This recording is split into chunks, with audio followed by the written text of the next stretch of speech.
I was scared. Like, am I going to find love again or not? I don't know. I found this article by Deepak Chopra that I found really useful, where he said to move forward past trauma, replace old memories with new memories. So I immediately shifted my life. So I changed my gym. I changed where I worked from. I changed everything about my life that reminded me of my old life. And that really helped. Hi, and welcome to A Class of Their Own podcast, revealing the human stories behind their name. We will hear honest and intimate reflections from our guests who, despite their circumstances, shape a world that reflects their unique visions of success. Join me, Mira Magecha, to learn from these inspirational people and take the first step to make your own change. On today's episode, we're joined by Naroop Jhooti. Hi, how are you? I'm good, thank you. We had quite a long, intensive conversation. But what was really fascinating is, as you were speaking on a number of occasions, all I kept saying is, are we the same person? And it was really weird. Yeah. So I'm really looking forward to the conversation, seeing where it goes. Me too. And I'm going to try and keep my stuff out of it as much as I can. Okay. So we have a tradition on the podcast, which is we always start with you introducing who you are in terms of how you want to be introduced, rather than the perceived world view of I've done all this research and this is how I would describe you. So it's very much for our listeners to understand, who is Naroop? That's a really interesting question. And I think it's something that I ask myself all the time. I think there's something about getting older that you constantly are checking in with yourself. You know, I'm 43 years old. I look at myself in the mirror every morning. I'm like, who am I as a man? I think on the outside, people know me as a creative. I was one half of Amit and Naroop. We were a photography and film duo. Right. We shot campaigns, global campaigns for big brands around the world, TV ads, billboard campaigns, etc. Recently, we've co-founded our own agency, Back to Brave, which is a content agency, which is really fun. But I think that's all really quite surface level. Okay. I think when you dig deeper, I'm a man that's gone through a lot of challenges. I'm a man who's always felt that he's different from a young age. And I used to think that, is this ego thinking? Was that me just thinking I'm special? But as I went through my life and I went through certain experiences and I look back on them, I'm like, no, this isn't normal. This doesn't happen to everybody. This is quite unique. And through each of those experiences, I've evolved as a man. And so now when I look back at my life and I think, I was actually brought here for a reason. There was a reason for my being. There was a reason that I went through all these things in my life. And I have to believe it, and I do believe it. So fundamentally, I believe I'm here to create change, to inspire, to motivate, to encourage. But deeper than that, even more, at its core, in my heart, I'm a father. You know, I'm a father of a beautiful young girl who's 9 years old, and she's my inspiration. Oh, well, how beautiful. So talk to us about where you grew up, what life was like growing up. And we'll get into a bit more about where and how the experiences have come and got you to where you are today. I grew up in Southall in West London, and my parents were always quite forward thinking. So they sent me to a private school from a young age. From 3, I went to a school called Beacon House in Ealing, and my brother went there, my cousin went there. They're both 2 years older than me. So there's always 3 of us. We were kind of together. We got dropped off together, etc., etc. It was beautiful. And I immediately had this life where I was split between 2 worlds. In Southall, I was with all the brown folk, right? Southall's little India. But at school, it was all white people, right? So then I was not brown enough to be in Southall, but I wasn't white to fit in with the white guys at school. So I was always a bit of an outlier, you know, couldn't quite find myself. Went from Beacon House to Latimer, again, another private school in Hammersmith. And the same thing, you know, going from Southall, going to Hammersmith. And when I used to struggle with that when I was younger, because I couldn't find myself. I'm like, who am I really meant to be? Like, how do I place myself? And was this a really active kind of conversation that you were having with yourself to go, I'm brown, but I don't fit, or I'm brown or not brown enough? Or is this looking back? No, I think then there was things like, you know, my parents did everything to send us to private school, right? Both 2 boys, 2 of their sons going to private school. So it wasn't easy for them, even though they had their own business, they were really saving to send us and sacrificing. And so we'd go to school and our uniform would be stuff that they'd buy from shops that weren't official suppliers. Right. So our blazers weren't like black. They had a little tinge of green because they just weren't like the super expensive ones. So I'm like, why is that guy's blazer black and mine looks like a bit green and a bit shiny? So I knew that there was differences. Like, why am I not raised like these guys, right? Or sometimes that might be, my grandma might be cooking at home and you got the smell of Indian food and they'd pick up on it. Yeah. And that would make me think, okay, so I'm not like these guys, am I?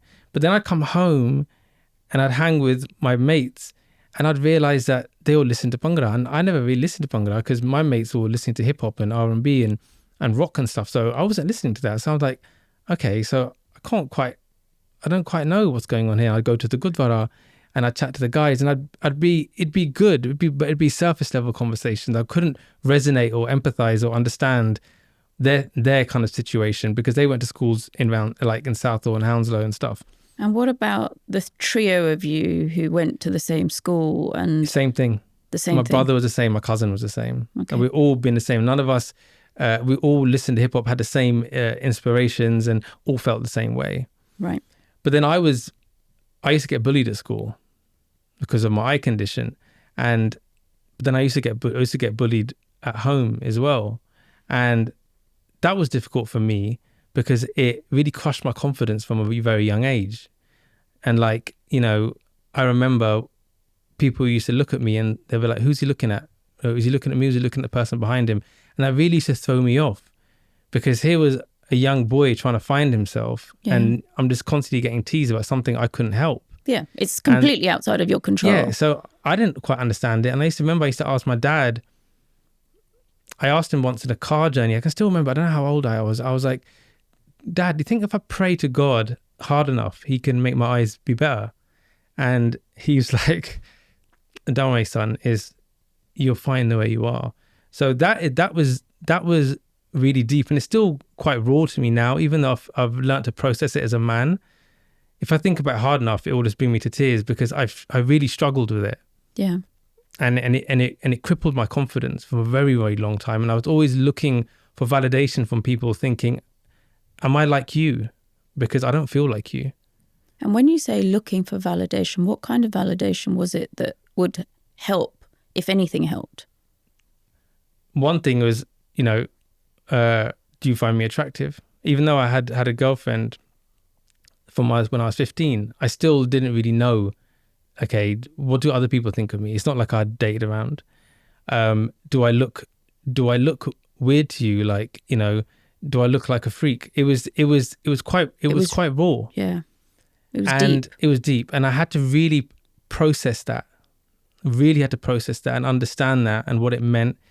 And the only way I was able to do that was to face these obstacles and these challenges and not run away from them, but push through them. Yeah. And anytime I felt like, okay, I can run away, Naroop, you can run away, I would say, no, Naroop, you stand here and you move forward. And I think by taking that stance repeatedly, it helped me move forward to the point now where I just don't care. Like, I'm good. Yeah, I know who I am as a man, but I'm also 43 and that's, it's taken me a while. Yeah. But it's made me so strong that I now actively seek opportunities to challenge myself. Yeah, you come and have these conversations to push that boundary. Yeah, I seek it. I want the difficult conversations. I want to speak to the quietest guy in the room or woman in the room. I want to be the person that will speak to the stranger who no one wants to chat to. I'm that guy now because it strengthens my character. And you were that guy, I'm assuming, from what you've said as well. I wasn't when I was younger. No. I was shy. Yeah. And there's more to that because while I was going through those challenges of lacking confidence, my brother got signed to a music label. Okay. Right. And so he became instantly famous and a global sensation. So he was the epitome of the most confident man, the one that everyone loved, everyone saw. And, I was this guy in the background who was struggling with this eye condition and who was shy to chat to people. So I could see, and I never have, and I always tell this to my brother, it's not an element or any jealousy or envy towards my brother. I love, he's my best mate and I would only want the best for him. But I had someone to directly kind of look at and say, wow, look what he's got and he's doing. And he's on stage and people are screaming at him. And I'm standing here on the side looking at him thinking, I just want to be able to have a conversation with somebody without them thinking, you know, am I looking at him or who's he looking at? Yeah. So it was a real challenge. It was a real challenge. But then I used to always think, even then, why me? Why was I given this challenge? What is the universe telling me? What has it got in store for me? Because clearly there's a learning through this. And right? it could have gone the other way, which was you could have had the complete jealousy of wanting what your brother had. And it could have gone down the envious route of, I'm not good enough. I'm not enough. What do my parents think? What do my family think? And going down that complete validation. But you took a different stance, which is, what am I here to learn from this experience? Yeah, I think there was moments where I did, like with anything, I did retreat and I'd sit and I'd question, I'd ask. But then I'd look at myself and I think, look, I can sit here and pray and say, God, you know, please, you know, help me. And I'm like, if I believe in this God, is he really thinking, oh, yep, Naroop's problem's the one I need to solve? That is, people are starving and people are getting killed and all that's happening. But no, Naroop, I just want to give him a little bit more confidence because poor guy, you know, he's feeling sorry for himself. So I have to pick myself up. And I think I compensated in other ways. I used to go to the gym. I always go to the gym. I've always trained all my whole life. So I think I compensated in other ways. I made sure that I take care of my grooming and the way I look, just because I always want to be proud of who I am. And every time I look at myself, I want to know that this is the best version of me that's showing up. Yeah. So I think I compensated in other ways. Not to say that I'm masking it, but I'm like, okay, I can't control this side of my life, but there's a lot I can control. So I made sure I always present myself in the best way. I educate myself, I read, I work hard, and I control what I can control. And that's all I can do. What was it like growing up at home? If your brother became an overnight success and you were at home, was there comparisons between the two of you? What happened educationally? Like, was there any of that? Or were you enabled to be your own independent people at home? So my parents have been our biggest supporters, right? And my dad said to me from a very young age, there's two things I'll never tell you to do. One is who to marry, or two is what to do for a living. So even though we were both given the best education, we were given free rein to do what we wanted. Yeah. So my brother was on his second degree. He had done psychology and then he went to actually study medicine. So he was starting again at the second degree while I was in my last year at uni at Queen Mary's in East London. So he was in the first year, I was in the third year. And we never used to hang out because we never used to see each other then. It wasn't like, okay, he's my brother, even though, you know, he's older, I'm not going to hang out. We just never used to see each other. Our schedules are different. But then he got signed to Virgin and he left the medical degree. Yep. And I came out and my plan was always to work with my dad. Right, my dad had a multi-million-pound company making denim wear for like big high street brands, etc. So all my life I knew I was going to work with my dad, right? But then what happened was the year that I started working with my dad, a couple of business decisions didn't go his way and the company went bankrupt. So now the dreams that I'd had all my life to work for my dad were gone.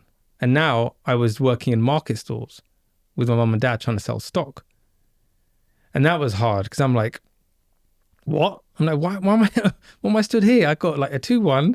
I went to, you've gone to some of the best schools in the country. And now I'm like stood here next to the dude who's making a hamburger trying to sell these jeans and stuff. And that was difficult. But again, there was a lot of learning because I always wanted to be in business. So I saw and I was learning and I was absorbing. Yeah, there were moments when I thought, wow, my brother's life seems a lot of fun because it was just starting to take off. So he was doing all the fun stuff, the promo. And I thought, what can I learn from what's happening to him? Right? So parents hadn't said anything. They were like always just supporting us. What can I learn from my brother's going through? So I said, look, he's in music. I need to do something. I can't stay on these market stalls and the business was closing down. So I was looking for a new opportunity. So I thought maybe I can go into music too. So my brother just got signed. The first thing that his managers did for him was to get a photo shoot done for him. So my friend was a Hindi singer, right? And he was trying to make it. And I said, dude, look, I think I can manage you, right? I'm just going to copy what my brother's managers are doing for him. I'm going to do it for you. Right. So first thing was to get a photo shoot done for him. And so my uncle was a enthusiast, right? He was a photography enthusiast, had just bought the first digital camera, a Fuji camera that just come out. And I'd organized for my uncle to take some photos with my friend. I'm like, I'm just going to do the same thing my brother's doing. Uncle forgot about it on the day. Of course. And then my cousin brother, Amit, who's my now business partner, said, Naroop, look, I can do it for you. I've been playing around with dad's camera. And me and him did the shoot with my friend. And the photos came out great. And we had no training, like nothing. All we could do was see what's on the back of the camera. And we had it in auto mode. And I'm not going to pretend like we knew all the settings. Yeah. But it's just the experience and our nature while we were shooting him felt very natural. And so from that moment, we were like, why don't we try to get into photography? Because that was a lot of fun. Let's work together as a duo. Yeah. And How old were you at this point? I was 21, Right. 21, 22 actually, yeah. And we launched Amit and Naroop. And I remember we came back from the shoot. My friend went, I was sat in Amit's room. I was like, what should we call ourselves? We had literally sold ourselves on this idea. I had to tell my mate later on that I'm not going to manage him anymore. But I thought I'd deal with that later on. I'm like, what are we going to call ourselves? And we had all these kind of names, like, should we call it like Phoenix Photography, this, that, and the other? And I was like, let's go by our names. We're two brown boys. There's no, back then, 22 years ago, it wasn't the thing, right? We're two brown boys. Let's put our names out there, Amit and Naroop. That's it, right? And people can make of it what they want. And that's what it was, Amit and Naroop. And we started to photograph friends who were aspiring models, actors, singers, just building up a portfolio for free. So for about 6 months, we did that. Then within a year and a half, we had our own studio. Wow. So it moved quick because it was natural to us and we were actually quite naturally good at it. And so did you go back and do any training? And No training. None. No training. The real training we did was on set because you can learn the technical stuff quite quick. And Amit's dad was proficient in all of it. So he taught us about the camera settings. He had all the lights, everything. We literally had everything there. So our cost to entry was minimal. There was nothing, right? We had all the equipment. All we had to do was master our craft through repetition. And that's what we did. We were tenacious. We were out there shooting every day. Yeah. It was so much fun. We'd jump over fences into warehouses and create these shots. And it was just amazing what we could create. When you had an idea here, then we'd see it in front of us instantly, then see it on the screen and retouch it and share it. And there was no Instagram or nothing then. I think MySpace was about, right? So it wasn't like we could go and gloat to everybody, but we had prints. I remember we used to give them physical prints. And we'd look at it and think, wow, this is sick. Like, how did we even do this? And people said, you guys are amazing. The thing that always comment on was, you guys are so good. Your energy. It wasn't necessarily, the work was good, but it wasn't just about the work, because you guys made us feel amazing. Yeah. It was the energy in the room, energy and of the us creative. as a duo, which is what we've always pushed, and which is what has helped us set up our other businesses. And where we are now is, who are Amit and Naroop as a team, as a duo. That was a power. That was a real weight, and that's what no one could ever take away from us, and no one has been able to take away from us. Yeah, because it's your experiences and your energy that you bring in. Someone can copy the product and the placement and all of that kind of stuff, but it's actually what you bring that is unique to you guys. Yeah. You talked about meeting a girlfriend at the age of 15. Yeah. And looking for external validation. Mm. How did you meet someone at 15? Through my brother, actually. My brother knew her sister. Okay. And I met her through her sister, and I was young. 15? I hadn't had like any real long-term girlfriends before that. And so there was, it felt nice, right? I went to an all-boys school as well, bear in mind. Yeah. Yeah. So it was like, okay, this is nice and this is cool. And we were young, and I think back on it now, like we literally were children. Like, we knew nothing, but we just clicked. We got on, and we stayed together for a long time. Yeah. You stayed together? Yeah, we were together for 26 years. Wow. From the age of 15 to 41, married for 13 years, and then now divorced. But it was a long relationship. Yeah. And I think, thinking back at that, I never felt throughout the relationship that I never felt handsome. I never felt attractive, I don't think, looking back at that relationship. I've learned more about myself since I've been separated than I ever did while I was in that. I just don't think I was understood. I just don't think I was. I'm quite a complex man, I think. I'm very soft inside. I'm very emotional. Yeah. Like, I'm very open and I speak from the heart. But it's things about me that need to be understood, I think.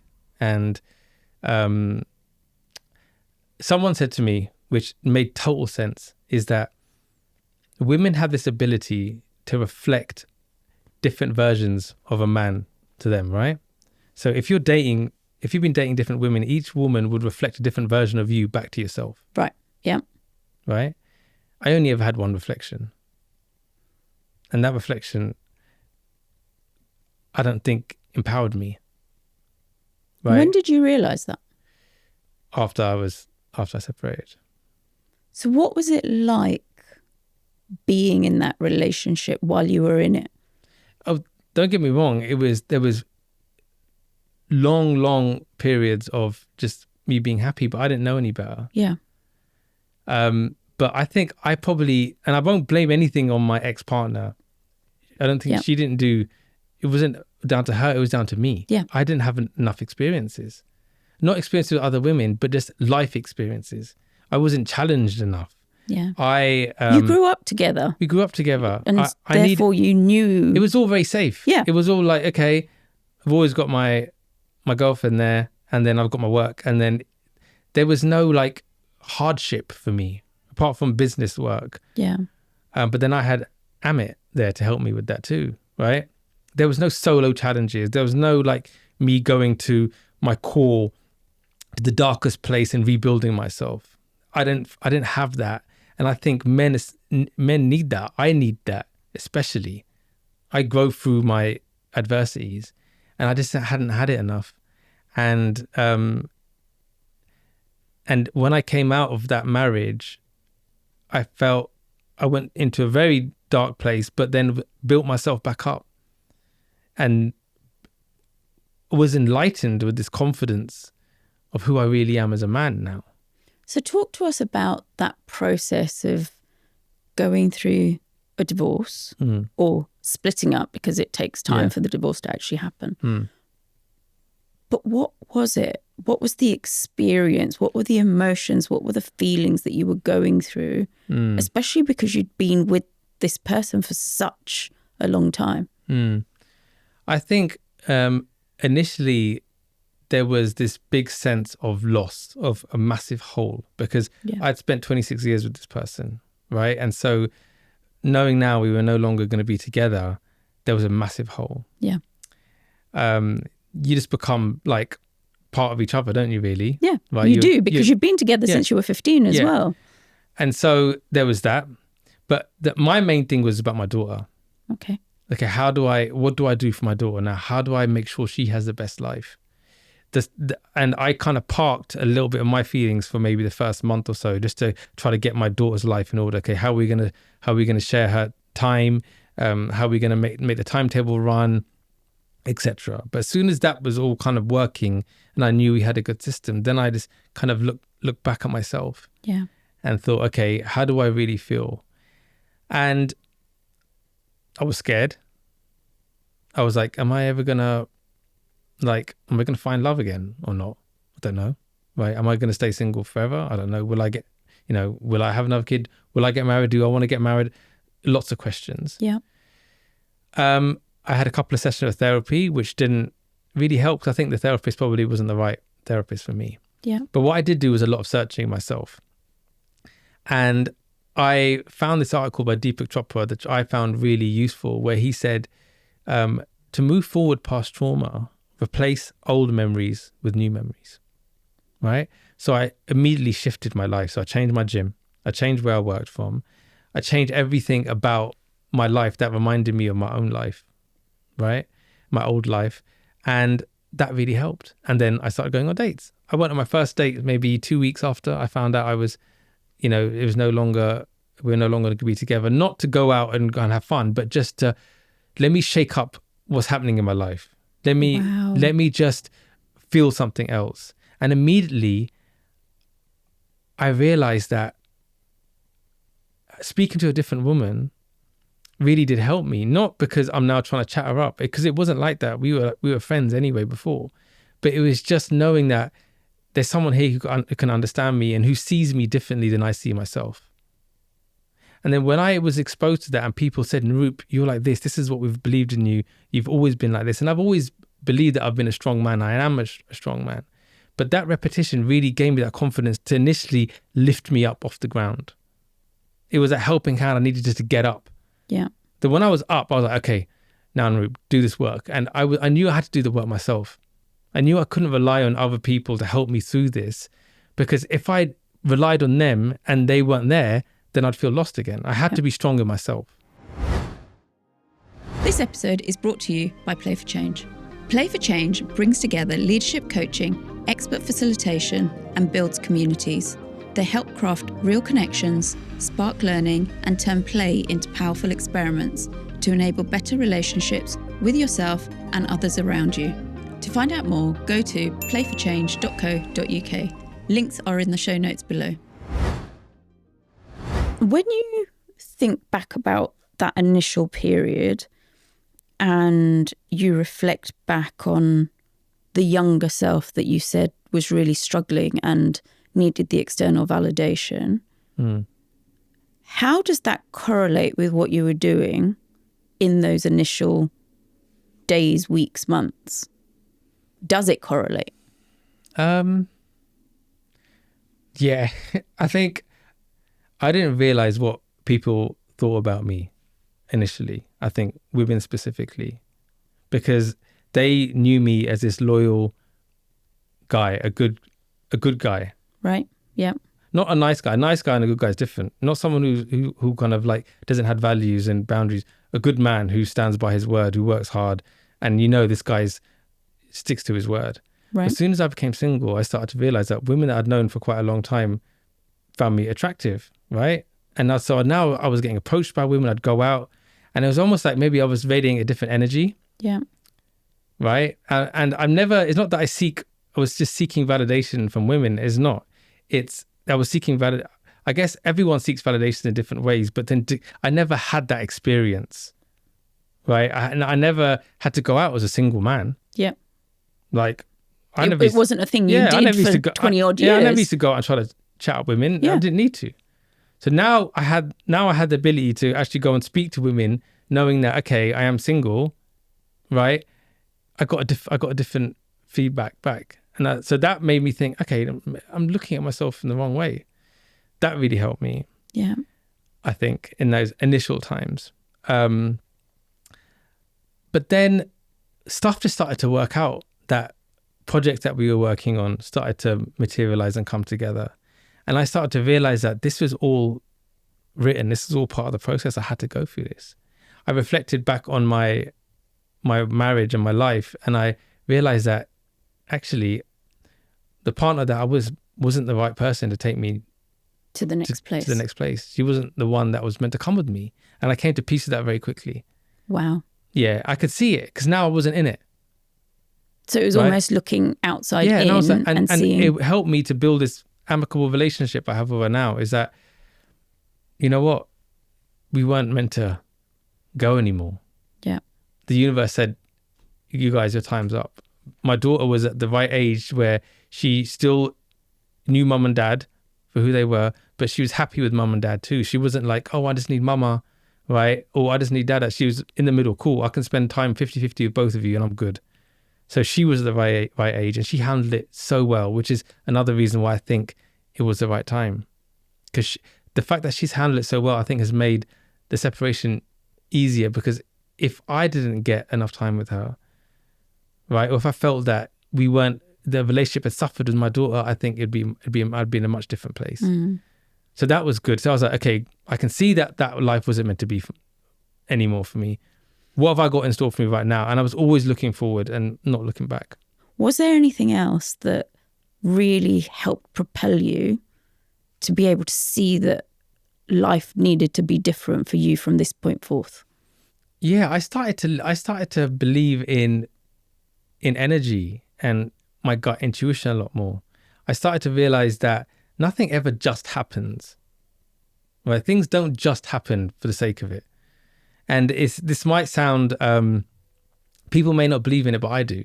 That every experience you go through every day, it was always meant to happen to you. And you have to ask yourself, why did I experience this? And what was my learnings from the day? And if you just go through each day blindly, not thinking about that, then I think you're losing out on life and the lessons life is trying to teach you. Every day there are lessons that we can all learn from that can either tell us that we are moving in the wrong direction or the right direction. So I started to listen to the universe and think, what is it trying to tell me? And understand that things aren't good or bad, they just are. Okay, how am I going to learn from that? I forced myself out my shell a lot more, which meant I challenged myself. I wanted to become the best person at speaking to people and improve my people skills. I want to be the person that go to any room and immediately make friends and be remembered and be kind and be the one that listens and be the one that helps. And I forced myself to do that. And that's not an easy thing to do all the time because it can take a lot of energy. Yeah. But I actually really enjoy it. If I'm in a lift, if I'm anywhere, I will immediately start a conversation. If I'm buying something at a till somewhere, I'll just start a conversation because it's not that I just like to chat. It's I'm fine-tuning my people skills. I think people skills are the most powerful skill we can have. People overlook it. But for me, I think it's the most powerful skill.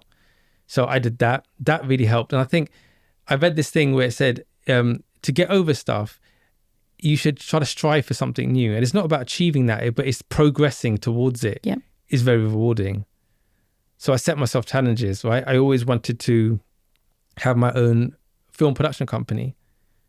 And now I've got my film production company with my brother and a couple of other people, and we're making TV shows and stuff and documentaries. And that was just a dream, but I knew that's something I wanted to do. So I can now mark my life saying pre-separation, I was like this. Post-separation, I'm now like this. And I can feel the energy that I vibrate. It's so weird and it's hard to explain, but I feel my energy vibrating. I can feel how people feel off me. Yeah.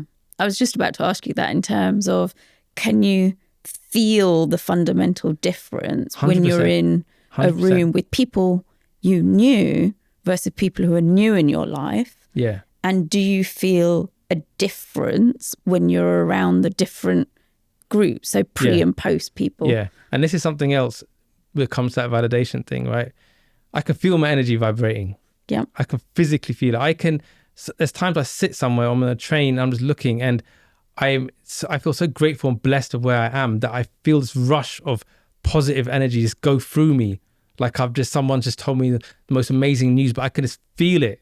Right. Because I know where I'm at in my life and who I am as a man.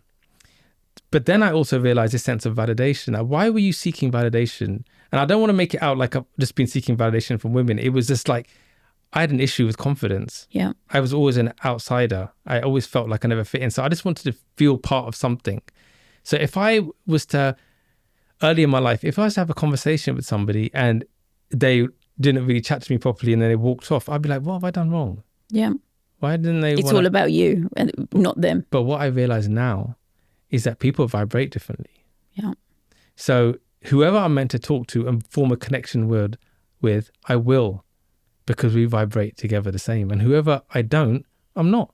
And doesn't mean I'm a bad person or they're a bad person. It just means we're not in the same place, energy-wise. And they can still be an acquaintance and they can still even be a friend, but they won't be a close friend, or they won't be someone you do work with or someone you can find yourself in, or whatever it is. There's a place for everybody, and that's okay. I don't need to be everyone's friend. Not everyone needs to like me, and that's fine. Yeah. And that was a big revelation for me. That trust your energy, trust where you're at, trust who you are. Trust yourself. And trust yourself. And that has been a massive shift. So now I don't seek validation from anybody. I am enough for me. I owe nothing to nobody. Yeah. Apart from my daughter. Talk to me about your relationship with your daughter. Oh, this could make me cry in a second. She's just the best. She's the best. She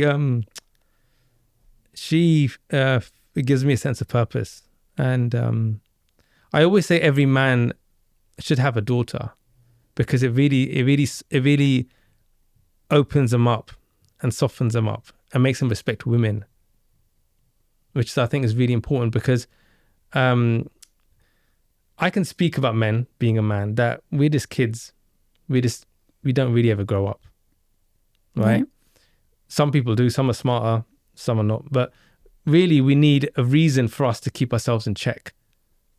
Otherwise, we'll just go and, waste our time and do silly stuff and play video games and sit in a pub. Well, I know I'm generalizing, but you get what I'm trying to say. Yeah. But having a daughter and knowing that she is, I am her role model, is important. And the thing with Lara is that she's not outwardly expressive with her words. Like this morning, I messaged her saying, because she's staying with my auntie, because I had to get up early to get here. And I was like, hi, my love, I'm on the train. I tried to call you, but didn't answer. I love you, and I'll see you when I'm back. And she's like, okay. Like, there's no love. Like, it's just blunt, right? Or I'll sit and I'll hug her and I'll hold her. I'm like, I love you, baby. Just want to let you know, everything I do, I try to make sure I can give you the best life. She goes, all right. But that doesn't mean she doesn't care. She shows her love in a different way. Yeah. And I respect her as a child so much, because she's shifting between two households. Yeah. Half week with mum, half week with dad. But she never makes me feel guilty for it. Or she never makes her mum feel guilty for it. She's happy. She smiles. And I have to thank my family, extended family, a lot for that, because they all put in the work. They show her so much love. She's the center of everyone's attentions. I've now got a niece and a nephew, and she's so good with them. My niece is like a year and a few months. My nephew's maybe a couple of months, and she picks them up and she holds them, and she takes pride in them, and she's her own beautiful little person. Yeah. But without her, it's just, what's the point? But I also need to check myself and make sure I have a healthy relationship with that. Because I think it's easy for me, through the separation, to become attached to her and my trauma to be linked to her. Yeah. And then as she grows older, I find it hard to detach, and I start holding her back. So I have to get that in check, which I'm wary of. And she's already started showing signs of that, which is fine. That's the next stage. Yeah. Where she's starting to be independent. That's the next stage. And just to make sure, okay, look, it's nothing personal. Just let her flourish. Don't water her. Don't hold her back. Don't starve her. Yeah. And that's hard, especially if you don't have her and don't get to see her all the time. You want that quality time when she's with you to be with you and spend that time with you. Whereas actually she's going to turn into every teenager. She's going to turn into every teenager. But I do feel she's a special child. Of course. I do feel she's special. And that's not me just saying it. I think she had natural energy, has allowed me to also become who I am, because she hasn't made it hard on me, and she's understanding, and she'll say stuff to me like, Dad, that looks good, or no, I don't wear that today, or we're like a little team, right? And so that's good. But what she's also encouraging me to do is to try to help other single men who are going through challenges. Yeah. And that's something I'm really passionate about, and something I've actually started is this initiative called the Dad Project, where I'm trying to help single men of color to recover from to recover from any trauma, and to find their way through the difficulties, just how I was. My journey's constantly ongoing. Not saying I'm out the other end and, hey, look at me, I'm, there's always learnings, there's always new challenges. It is as with anything. But I really want to help other men. I feel passionate about it, which is why I believe I had to go through that experience, is because I'm a creative. So you're finding your creative voice by sharing your journey. I've got the tools to do it. Yeah. And the craziest thing is I've got an eye condition, but yet I've worked in visuals my whole life, right? And so how can I use my skills to help others? Yeah. Apart from all the paid stuff and building the empire I'm building, what can I do for other people? I'm really passionate about helping single men, single fathers, especially single fathers of color, because in the Indian community especially, it's not talked about enough. It's not talked about enough. And I get really annoyed when I hear stories about dads who don't have enough times with their kids, because I know if I didn't have 50% with Lara, there is nothing I wouldn't do to make sure I get that. No one can stop me. So when I hear stories where dads have fought for 3 years to try to get time to see their kids, it's unfair. I know it might be controversial, but I just think the way the courts handle stuff, it's not fair. There's unfit parents on both sides, men and women. Yes. But I don't think you can generalize and say, okay, women should have, most custody and men could, see them as kids in the weekend. Like, we don't need our children. Like, are you mad? Yeah. Of course we need our kids. So that has to change. I'm fortunate. I set the agenda from the get-go. I said to my ex, look, I'm having Lara 50% of the time. You can't take her away from me. She goes, fine. So, and we agreed that straight away. Perfect. There is no further conversation regarding it. Yeah, it's not like she wanted her 100% of the time. She needed to live her life too. So fine, it works out for everybody. You get your time with your kid and you get time to rebuild your life. I think that's fair. I think anyone who's separated, they have to rebuild and live for themselves too. You can't just live for your kids and that's it and forget about yourself. You still got your own life. Yeah. But I feel passionately about that. I really want to help men. I really, really do. Because why have I gone through all this? What, just to heal myself and pat myself on the back? No, I've gone through it because I found a way that others haven't. Yeah. I was given the skills and the experiences. I went through everything I went through in my life for a reason. And I think this is the reason. Yeah. This is the reason to come through this and be a source of hope and inspiration.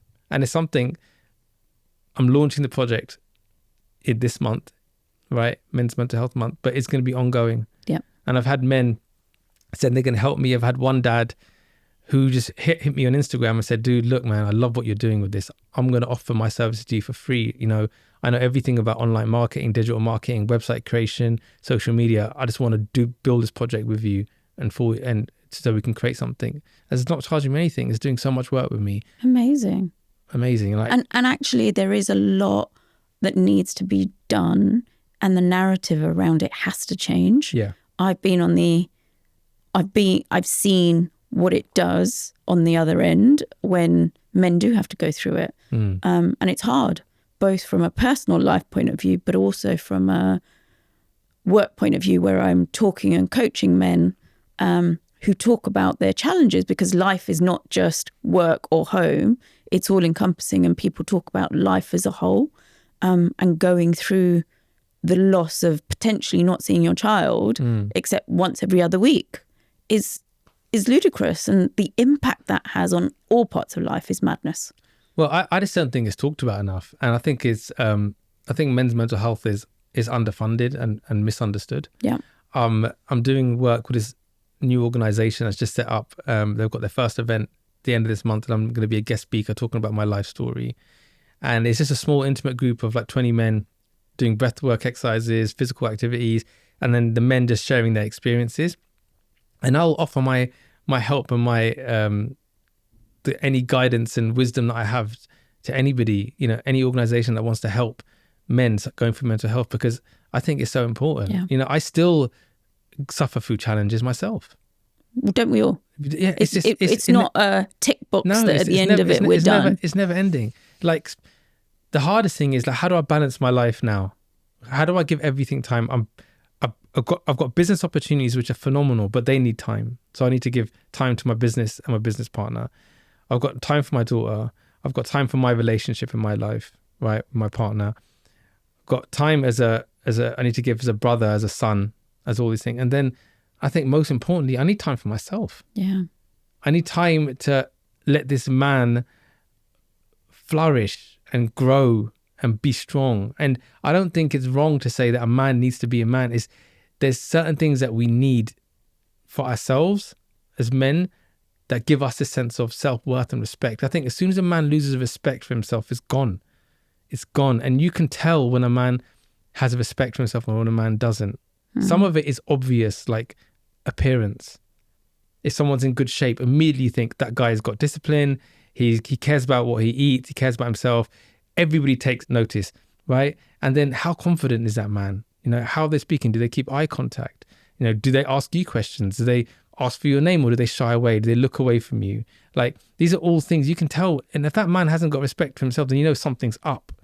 And a lot of times we can ignore that person and think of them as weak, right? But what I've realized is that person actually needs the most attention. Needs some help. Then I tend to go and speak to that guy and be like, hey man, so tell me a bit about yourself. And they're like, what? Me? Yeah. They're not used to having questions asked. Yeah. And then you dig deep and you understand that something's happened. And all they want is to feel part of something. They need connection. Yeah, and they feel shame sometimes. Yeah. Do you know how many guys I've had to speak to who have had to dig so hard to find out what their root cause is, and they say what it is, and I'm like, is that it? Like, well, you didn't want to say that. Dude, don't worry. Everyone goes through that. Or like, you know, they're scared of sharing their problems, or they've been rejected by someone that they liked, or, you know, they feel embarrassed when they go to the gym because they don't know what exercises to do, or whatever it could be. They just need a little bit of help. Yeah. Everybody does. Everybody does. But so, I say about men just because I can understand it a bit better, you know, coming from my background. That's why everybody needs help, but I can feel I can help men better. Weirdly, I work primarily with men, so okay. I spend a lot of my time working and supporting men. What's the aim for the Dad Project? The aim is to create a hub, a place where single men of color who need guidance, inspiration, hope can come to. Yeah. When I first became a single dad, I was looking online for like a Alcohol Anonymous equivalent, like a meeting that I could go to and sit in. Yeah. And there wasn't anything. There isn't anything. There was just like Instagram pages. Some of them were like American, you know, pages, and I couldn't really relate to it. And so I was like, man, I just want to go and sit and chat to some guys who've gone through it or hear their story and know that I'm not alone. Yeah. So the aim is initially to share the stories of the men that I've interviewed and photographed, right? And then from there to grow the website, to continue to interview more, share their stories. Yeah. And through the stories, men can listen to it, watch them, get hope, reassurance, guidance, belief. It's not about the little details that, okay, when you're going through a divorce, this is what you need to do. Make sure you get that. It's here. Yeah. It's heart, right? It's about creating connection with other people who have been through something else. What have they gone through? How did they go through that? What did that mean to them? Oh, okay, it took them a year to get over it. So I'm not, you know, abnormal that I'm still sitting here a year and a half later and, you know, crying or whatever it might be. Yeah. You know, we're all human, like we've gone through it together. And then I want to create something physical. I do want those group meetings. Whether that comes in the form of a charity or organization or whatever it is, I want to be able to sit and have men come together and talk about their problems. Yeah. And then, you know, you can arrange play dates. These dads could bring their kids together. We could do activities. I've realized that I've become really good friends with single dads. Yeah. I immediately bond with them. Yeah. Because we're going through the same thing. There's a shared experience. Yeah. We're going through the same thing. Is it primarily for dads as well, or is it just single men who find themselves in a situation later in life? I think initially it's going to be single dads. Okay. There's stuff that single men deal with, but then I think there's things that they can do. There's places they can probably go already. I have to, I think at this stage, keep it quite niche and focused on the experience of being with having a child. Yeah. And then we can branch out and see where it goes. But initially, I'm trying to keep it quite contained so that you can manage it as well. And just grow it. Yeah. You know, and grow it. Amit and I did this project called the Sing Project, which was about photographing Sikh men and then eventually women who wore turbans, right? And we started in 2014 and we grew it to this global kind of exhibition that it toured around America, Europe and the UK. And there's a book we created called Turbans and Tales. And that all happened very organically. And so even though that was, it was a work of art, I guess, it was creating this, capturing these images of these Sikhs with their turbans and the men with their beards. It came very naturally. And I want to apply that same philosophy to this. Right. Yeah. I'm not trying to say, oh, you know, I wanted to be the biggest organization in the world. And then in 5 years, we're going to do this. I'm just going to let it flow. I just want to help people. I really, really get so much from helping people. And And I'm definitely feeling that energy while you're saying it. It's not just words. I can feel the real emotional attachment to the words and feeling them for the audience who may not be able to feel them in the same way. Yeah, I appreciate that. Because, one thing I think I said to you over the Zoom call is one of the biggest learnings I've had through me becoming a single man and post-divorce is enjoying uncertainty. What my life was like before was so different. I had everything mapped out. If I put this much into my stocks and shares ISA every month, by the time we're 65, we'll retire with this. And, our life is mapped out. Boom, boom, boom, boom, boom. Yeah. As soon as that vanished, it was fog. All I could see was fog. I couldn't see the future. I didn't know what was happening. But what that allowed me to do was to be okay with things not being certain. And bear in mind, I'm not risk averse. My whole life's been a risk because I've been in business. I've never worked for anybody ever. I've never had a job interview. So I was used to that. But there were certain things that I had stability and certainty in. And now they were gone too. So my whole life was just now, this could go anywhere. But I found the fun in that and the joy in that. And I realized life is actually meant to be like that. And that's one thing I try to share with people, that don't be afraid of uncertainty. Revel in it. And be grateful for it, because you don't know where your life's going to go. Who wants to know exactly where their life is going to go? I don't. Don't tell me that my life is going to be exactly like this and that's all I'm going to do. That to me is boring. I want to know that I could be anywhere doing anything, and life is an adventure. We've got one shot at this. Yeah. So that's one thing I try to share with men is, don't think about all the bad things that can happen now. Think about it as the good things. opportunities. Seek the opportunities. Like, I didn't ever think I'd be sat here doing podcasts, being so vulnerable and open about my life. I've literally, there's nothing I don't tell people. I mean, there's few things, but everyone has that, right? Yeah, of course. But I'm open. Yeah. But I think people appreciate that. When you think about success now, what does that mean to you? It's not financial. As long as you've got enough money to live a good life, I think that's important. I think it's about feeling like you've completed your task and you've reached your potential. Like you're energetically, you are vibrating where you're meant to be vibrating, because that's fulfilling enough. We all hear stories about millionaires and billionaires who are unhappy, right? But if you are doing what you feel your life purpose is, right, then I think that is success, right? I want to make sure that financially I can take care of the people that I need to take care of my life. And there are nice things that I'd like to have, right? And I work towards, but they don't wake me up. I don't wake up every morning thinking about those things. I know that I was meant to work in visuals, and I was meant to tell stories, and I was meant to help people. So I push hard at those things. I enjoy helping businesses grow, and I love seeing founders and CEOs achieve their potential in their business. And that's what we do through Back the Brave agency. I love it, right? It's empowering them. It's seeing them value our skills and realizing, Amit and Naroop, I never knew I needed this. You guys have helped me so much. Yeah. And it's not about, okay, what's our payout at the end of it? It's like that relationship you form with that person. That's a success. They now become a friend. Yeah. You're in each other's circle. That's a beautiful feeling. The experiences you have with those people, because you're on the same level as them, right?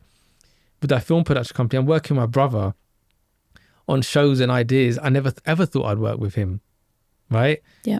And now so I'm fulfilling that potential. That's success. It's going round in a full circle at the moment. It's going around in a full, and that's what I said. That's why I believe like everything happens for a reason. I've said this before, and it's one of my most famous sayings, well, famous to me anyway, is that, success comes when you are ready for it. And my brother's success came quite young, because he's such a beautiful soul. He's so generous and kind. And he's always say the same. He's so humble. Considering how famous he is, he's so humble. He's such a nice guy. The universe is like, dude, you are ready. Here you go, 22 years old. Enjoy. I wasn't ready. I can openly say I would have probably lost everything I had if I was given success then, because it would have got to my head. Because I was a mess. I was seeking so much from other people. I would have spent and given to try to prove to people, hey, look, I'm cool. Come and hang with me. I wasn't ready. So success never came. Didn't come 20s, didn't come 30s, 40s.